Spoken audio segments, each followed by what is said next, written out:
বীরভূমে পাথর ব্যবসায় কোটি টাকা লুঠের অভিযোগ, রাজস্ব আদায়ের হিসেব তুলে ধরে তৃণমূলকে নিশানা জগন্নাথ চট্টোপাধ্যায়। মাসে 70 কোটি টাকা লুট হতো দাবি বিজেপি বিধায়কের, তদন্তের দাবি বিজেপির। আপনাদের জানিয়ে রাখবো, বীরভূমে পাথর ব্যবসায় কোটি টাকা লুঠের অভিযোগ করছে। রাজস্ব আদায়ের হিসেব তুলে ধরে তৃণমূলকে নিশানা জগন্নাথ চট্টোপাধ্যায়ের। মাসে 70 কোটি টাকা লুট হতো, এমনটাই কিন্তু অভিযোগ তুলেছেন তিনি।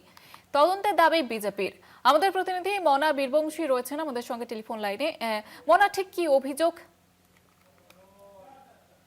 অভিযোগটা সামনে এসেছে প্রকাশ্যে, বিশেষ করে সিউড়ি যিনি বিজেপি বিধায়ক জগন্নাথ চট্টোপাধ্যায় যিনি অভিযোগ করছেন তা কার্যত বিস্ফোরক এবং রীতিমতো কপালে চোখ উঠে যাওয়ার মতো। তার কারণ হচ্ছে, জগন্নাথ চট্টোপাধ্যায় বিজেপির বিধায়ক, তিনি যেটা অভিযোগ করছেন, তিনি বলছেন যে 2011 সাল থেকে 2026 সাল পর্যন্ত, অর্থাৎ এই 15 বছরে তৃণমূলের যে সরকার ছিল সেই সরকারের আমলে বীরভূম জেলায় শুধুমাত্র যে পাথর শিল্পাঞ্চল রয়েছে, অর্থাৎ বীরভূমের যে পাথর ক্যাশার, যেখান থেকে পাথর প্রতিদিন লরি এবং ট্রাক থেকে করে বেরিয়ে যায়, সেখানে রাজ্য সরকার যে রাজস্ব আদায় করে, ঠিক সেখান থেকে বিগত 15 বছরে প্রায় 12,000 কোটি টাকা লুট করেছে।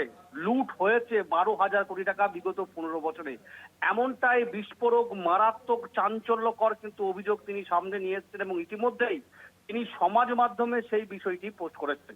তিনি বলছেন, এটাও একদম পরিসংখ্যান দিয়ে বলছেন, তিনি বলছেন সরকার পরিবর্তন হওয়ার পর একটা অন্যতম নিদর্শন তথ্য হিসেবে তুলে ধরেছেন। তিনি বলছেন 17 তারিখ, অর্থাৎ চলতি মাসের 17 তারিখ বিজেপি সরকারের বীরভূম জেলা প্রশাসন 4টি দপ্তরের আধিকারিকরা বীরভূম জেলার যেখান থেকে পাথর কেশার যে 9টি গেট সেখান থেকে সংগ্রহ হয়েছে 17 তারিখ 1,20,00,000 টাকা, 18 তারিখ 2,30,00,000 টাকা এবং গতকালকে 2,94,00,000 টাকা দৈনিক পাথর থেকে রাজস্ব আদায় হয়েছে বীরভূম জেলা প্রশাসনের সরকারের খাতে গেছে।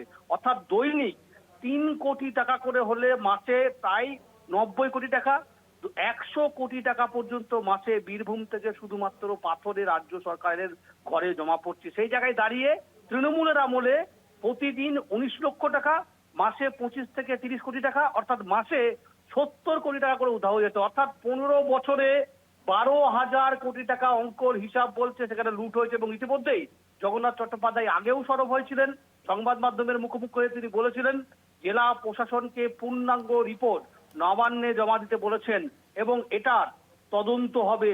জিরো টলারেন্স বিজেপি সরকার, কাউকে রেয়াত করবে না। এবং এই পোস্ট এবং জগন্নাথ চট্টোপাধ্যায়ের বক্তব্য করে নতুন করে আলোড়ন তৈরি হচ্ছে বীরভূম জেলার রাজনীতিতে, সেটা কিন্তু বলা যেতে পারে। ধন্যবাদ জানাবো মনা।